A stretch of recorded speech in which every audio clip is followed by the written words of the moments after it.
Namaskar, welcome to your channel Defense Study Corner. আশা কৰো সকলো ভালে আছে। সো আজি আমি ডিসকাশন কৰিম আসাম ফৰেষ্টৰ বিভিন্ন বিভাগৰ ভ্যাকেন্সি আহিব না নাই আৰু আহিব যদি কিমান ডেটত আহিব আৰু নোটিফিকেশন SLPRB অফিশিয়াল ওয়েবসাইটত অফিশিয়াল নোটিফিকেশন কেতিয়া শো আপ কৰিব এভৰিথিং এই ভিডিওত আমি ডিসকাশন কৰিম। ঠিক আছে, প্ৰথমতে আসাম ফৰেষ্টৰ আন্ডাৰত বিভিন্ন বিভাগৰ ভ্যাকেন্সি আহিব যেনেকৈ ফৰেষ্ট গাৰ্ড, AFPF কনস্টেবল আৰু আপোনাৰ ফৰেষ্টাৰ গ্ৰেড 1। এতিয়া বিভিন্ন বিভাগৰ বিভিন্ন কোৱালিফিকেশন আছে, হেইটো কোৱালিফিকেশন যদি আপুনি ফুলফিল কৰে এলিজিবল হয় তেতিয়া আপুনি হেইটো ভ্যাকেন্সিত এপ্লাই কৰিব পাৰিব। কোৱালিফিকেশন বিষয়ে ডিসকাশন কৰিম, অলপ সময় দিয়ক। প্ৰথমতে আমি ডিসকাশন কৰিলো যে ভ্যাকেন্সি কেতিয়া আহিব। আমি যদি চাও তেনেহলে অসম পুলিচৰ ভ্যাকেন্সি ABUB আহিছে আৰু তাত আৰু এডাপ্ট কৰিব সময় আছে। তাত এডাপ্ট হ'বও পোষ্ট 1700 অনলি পোষ্ট নাহে, তাতকে বেছি ABUB পোষ্ট আহিব। মোৰ বিশ্বাস আছে আৰু 100% আহিব আৰু APR কমান্ডো বিভিন্ন বিভাগৰ ভ্যাকেন্সিও আহিব। এটা ইয়াৰ ভিতৰত যদি আমি চাও তেনেহলে ফৰেষ্টৰ ভ্যাকেন্সি আহা বহুত ইম্পৰ্টেন্ট আৰু ইমান সময় হৈছে ফৰেষ্টৰ ভ্যাকেন্সি আহা নাই, 100% আহিব। ফৰেষ্টৰ ভ্যাকেন্সি বহুত সময় আগতে আহিছিল, 2 বছৰ আগতে আহিছিল, তাৰ পিছত ফৰেষ্টৰ ভ্যাকেন্সি আহা নাই। সো হেই লাষ্ট ৰিক্ৰুটমেন্টৰ পৰা এতিয়ালৈকে 2 বছৰ সময় হৈছে। সো 2 বছৰ সময়ৰ ভিতৰত ভ্যাকেন্সি 100% আহিব বিকজ প্ৰমোশন হৈছে, মানুহৰ কাৰোবাৰ ৰিটায়াৰমেন্ট হৈছে, কোনোবাই বেলেগ পোষ্টত এডিট হৈ গৈছে, কোনোবা ৰিজাইন কৰিছে, তেনেকুৱা বিভিন্ন ৰিজনৰ কাৰণে পোষ্ট খালি আছে।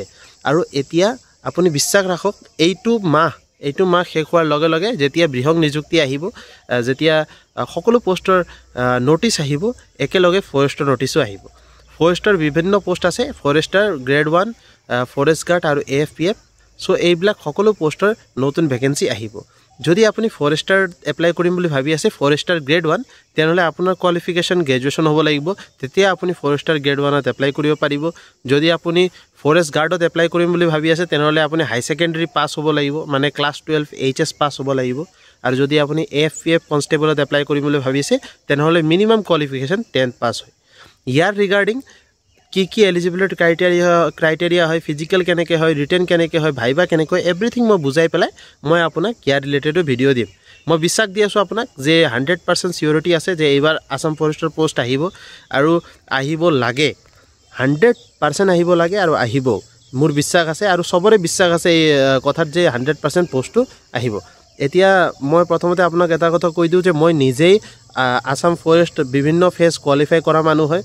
মই বিভিন্ন ফেজৰ এক্সাম দিছিলো, মই কোৱালিফাইও কৰিছো। ঠিক আছে, সো মই আপোনাক বহুত ভালকে বুজাব পাৰিম যে অসম ফৰেষ্টৰ বিভিন্ন বিভাগৰ ভ্যাকেন্সি কেতিয়া আহিব আৰু তাৰ ৰিলেটেড কেনেকৈ আপুনি প্ৰিপেয়াৰ কৰিব লাগিব, তাৰ এলিজিবিলিটি ক্ৰাইটেৰিয়া কি হয়, তাৰ সিলেকশন প্ৰসেস কি হয়, এই ৰিগাৰ্ডিং মই ভালকে এটা ভিডিও বনাই পেলাই আপোনাক বুজাম। এতিয়াৰ কাৰণে মানি থক যে আসাম ফৰেষ্টৰ নিউ ভ্যাকেন্সি বহুত জলদি আহিব। যেতিয়া বৃহৎ নিযুক্তি হ'ব, যেতিয়া সকলো ভ্যাকেন্সি আহিব, নোটিছ SLPRB অফিচিয়েল ওয়েবসাইটত অফিচিয়েল এডভাৰটাইজমেন্ট, তেতিয়া ইয়াৰো এডভাৰটাইজমেন্ট ফৰেষ্টৰো এইবাৰ 100% আহা চান্সেস বহুত বেছি আছে, সিউৰিটি আছে যে আহিব। ঠিক আছে, সো সকলে ৰেডি হৈ থাকক, ভালকে পঢ়ক আৰু ৰিটাৰ্নৰ কাৰণে যদি প্ৰিপেয়াৰ কৰিব আছে এই ওপৰ নম্বৰত আমাক কল কৰক। আমি আপোনাৰ কাৰণে বহুত এফৰ্ডেবল প্ৰাইচত DSP সিলেকশন PDF কোৰ্স লৈ আহিছো, বহুত ইউনিক কোৰ্স হয়। ফুল ৰিটাৰ্নৰ সিলেবাস আমি কমপ্লিট কৰাই দিম, GK, maths, reasoning, current affairs, English, daily doubt session, mock paper, test paper, everything আপুনি পাব। খালি ওপৰত এবাৰ কল কৰি পেলাই খুদি লওক যে আপোনাৰ কোৰ্সৰ ৰিলেটেড ইনফৰমেশন যি আপোনাক জানিবলগীয়া আছে। ঠিক আছে, বাকি আজি কাৰণে ইমানে আছিলে। ভিডিওত কানেক্টেড থাকিব, চেনেল সাবস্ক্ৰাইব কৰি থব, আমাৰ ফ্যামিলি মেম্বাৰ হৈ যাওক। বাকি টেলিগ্ৰাম দিয়া আছে, নতুন টেলিগ্ৰাম খোলা আছে, তাত জয়েন কৰক। ফ্ৰী ষ্টাডি মেটেৰিয়েল আপুনি পাব তাত। সদায় মই কিবা না কিবা ষ্টাডি মেটেৰিয়েল দি থাকিম আৰু সেইবিলাক চাই পেলাই আপুনি নিজক প্ৰিপেয়াৰ কৰিব পাৰিব এক্সামৰ কাৰণে। ঠিক আছে, সো আশা কৰোঁ ভিডিও ভাল লাগিলে লাইক কৰিব, চেনেল সাবস্ক্ৰাইব কৰিব, শ্বেয়াৰ কৰিব। জয় হিন্দ, জয় ভাৰত।